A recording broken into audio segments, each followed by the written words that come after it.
আজকে রাধা গোবিন্দ মন্দিরে দেখুন পঞ্চতত্ত্ব সঙ্গে নিয়ে ত্রিভঙ্গ বাঁকা হয়ে দাঁড়িয়ে আছে।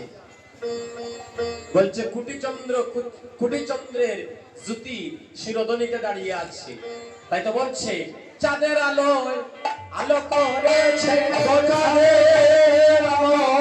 আলো করেছে শিরোধনীর তীরে তীরে, চাঁদের আলোয় আলো করেছে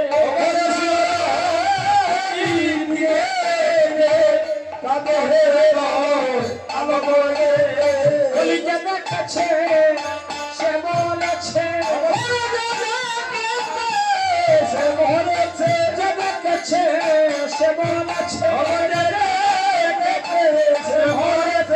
চাঁদের আলোর ফাঁকে পড়েছে, যা দেখেছে সে মরেছে।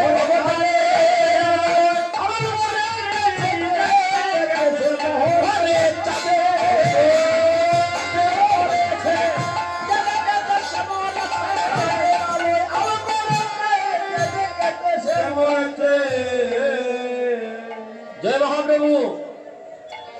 চাঁদের আলোর ফাঁদে পড়েছে, আমি চাঁদ দেখলাম। চাঁদ আমরা তো জানি চাঁদের উদয় আকাশে, আর তুই বলছিস মাটিতে। ও ভাইরা, আপনারা তো আমাকে খুব ভালোই সঙ্গ দিচ্ছেন, তাই একটা কথা জানার ছিল। মা, চাঁদ আকাশে উঠে না মাটিতে উঠে গো? কোন জায়গায় গো? আকাশে, তাই না? গগনে চাঁদের উদয় হয়, আকাশে হয়। আর নদিয়ার ভাগ্যবতী নাগরী বলছে চাঁদের উদয় হয়েছে শিরোধনীতে, মানে মাটিতে চাঁদের উদয় হয়েছে।